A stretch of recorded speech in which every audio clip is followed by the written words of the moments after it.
All right, so these the wax pattern for the bridge, for dental bridge. So you notice that I lit the pontic area with like about 8 millimeter.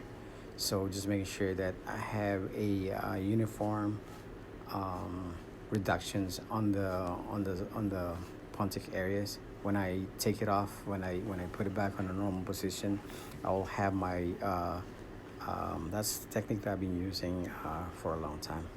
So make sure that I have those I raise it like about a millimeter.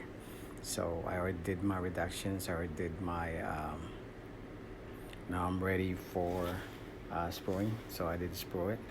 I don't have no the the runner bar, so I usually just connect it with this. I'll make a improvised pattern for my uh, pattern for my sprue. So I just do that. So I just created it like that. Try to make it improvise. And you notice that the molar to the premolars are not connected yet. So that's the last thing I'm going to do. I'm going to make sure it's to prevent rocking of the bridge. I always connect that the last time. So it's still like I separated it. Now I'm ready to connect it. So I'm connecting the the molar to the premolars areas. So, and then I'm holding it. I'm waiting it to set, making sure I'm stabilizing it. All right. So, all right. So, and I've been doing this for a long time. So I know for sure that this bridge is not going to rock. It's not going to rock at all. That's 100%. I always do this technique, and I've been successful making this bridge with the same way I'm doing now. So I'm making sure I always have a 100% success rate every time I do this technique. So for sure that I don't have no rock at all. That's the hard. That's the problem you encounter when you're making a bridge if you don't connect it into a solid cast.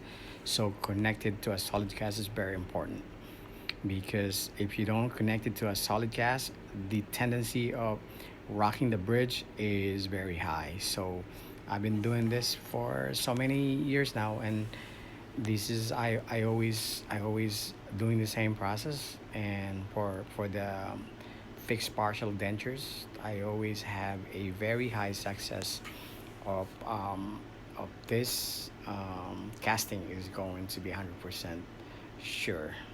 All right, so trying to blend it. Okay, so there you go. Okay, that's for sure 100% is not going to rock. And you see the the the the pontic areas that I relieve. It's now it's ready for investing. So I just want to make sure I smoothing everything, trying to make sure everything is going to be smooth. So here you go. You notice that you know as 100% it's not going to rock. That's I'm confident for sure that this thing's not going to rock. Okay, so 100%. So here you go. You see, it's connected.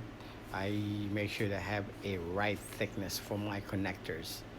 My connectors, I have a very good and rigid thickness. There you go. Here's the casting, and I'm showing that is casted, and it's like smooth. Everything is good to go. Here you go. And these the metal finishing, the metal finishings for this bridge. I'm checking the clearance. So clearance is good. I have a metal contact on the interior of the canine. So, but as far as like reductions, I have an even reductions.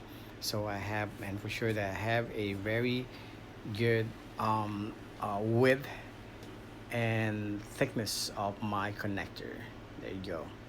So I think I will going to make a press on metal on this case. Here you go. That's just like on a solid cast. Make sure I'm checking. It's not rocking. That's 100%. It's not going to rock because of the same process I've been doing over and over. All right. Thank you for watching, guys, and subscribe and like if you guys like this video. God bless you guys and my